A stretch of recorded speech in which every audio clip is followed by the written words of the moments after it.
crack a can, pour a beer. I've already started, but I am sure you will catch up. Today, I want to have a little bit of a chat about my gallivanting around the local breweries. Now, I think I've done about 5 this month, and it's been a real eye-opener because as a home brewer, I think that we can get really stuck on brewing styles that we're comfortable with or that we're familiar with. And the biggest thing that I've taken away so far from the Brewer's Bar Crawl is the different styles. Now, I want to talk to you as an extract brewer. Obviously, most of the content doesn't touch on all grain. There's lots of reasons for that, but to give you a bit of an idea is I truly believe there is enough people out there doing all grain content. You don't need me to throw that into the mix as well. I want to focus on content that is for extract brewers so that you guys have resources or ideas or even just some inspiration. Before I ramble on, I am going to ask, if you like the content, like the video or subscribe to the channel. I have a German Shepherd, but she is the most softest dog ever, but she gets this urge sometimes to pretend she's a guard dog. So if you hear her, just ignore her. But basically, if you like it, like the video or subscribe, because it helps me have an idea of what content you want to see and that you're actually watching the videos. Anyway, back to my little adventures. I have tried a style that I had never tried before. I'll cut to the chase. It was an Oat Cream IPA. I'm not going to go into all the fancy details around the style or the beer because I'm really not qualified to talk about it. What I know is that I bloody enjoyed it, and I would love to know or figure out as an extract brewer how to replicate something similar at home. So let's have a look, because I took a few notes. I tried this particular style at 2 different breweries.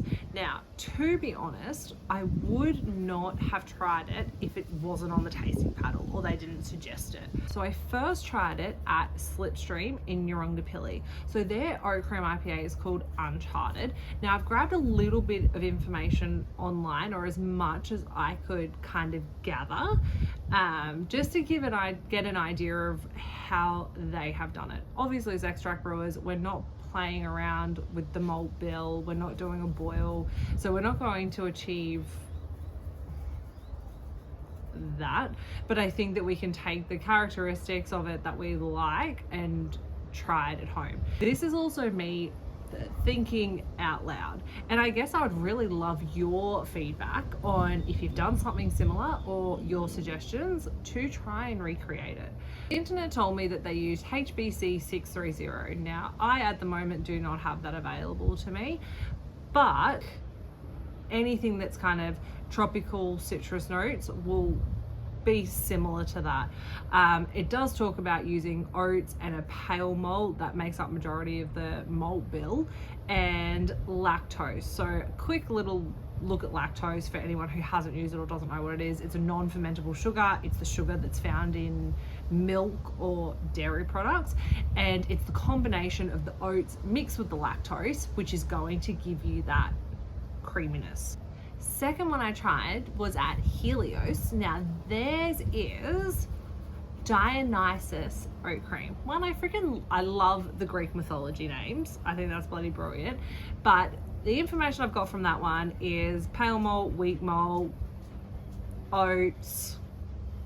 So once again, just a malt bill that's relatively light plus your oats. What I'm thinking is that for an extract, you want to start with an extract can that's super light.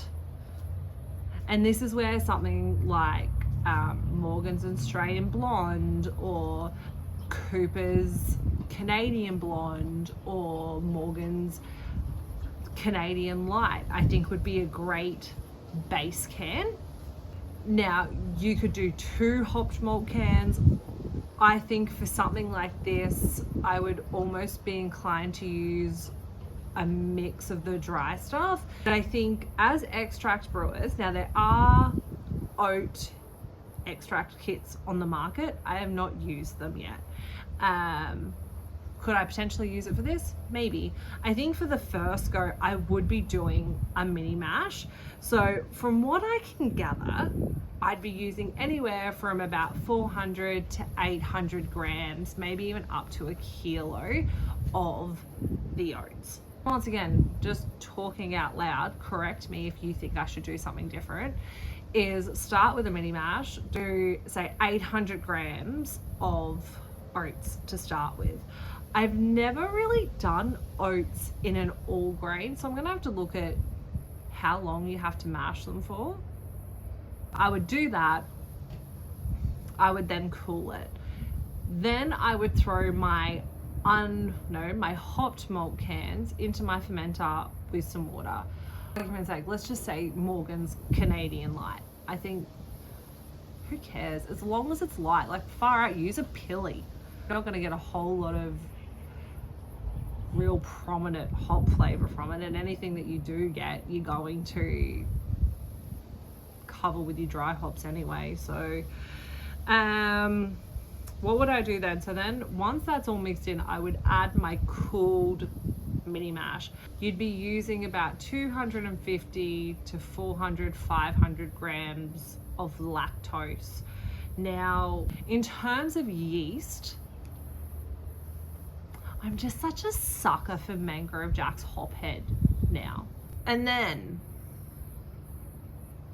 our dry hops.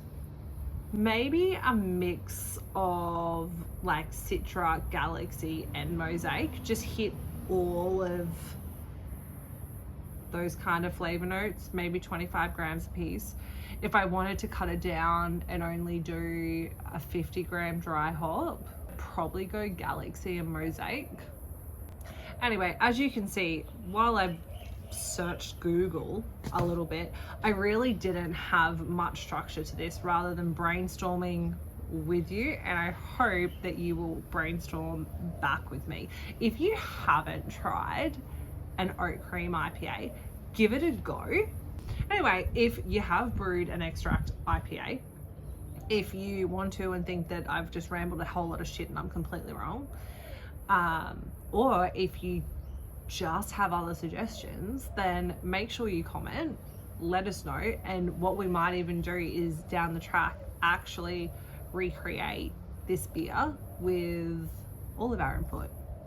Anyway, as again, little plug, like, subscribe, all of that other jargon. It is time for another beer.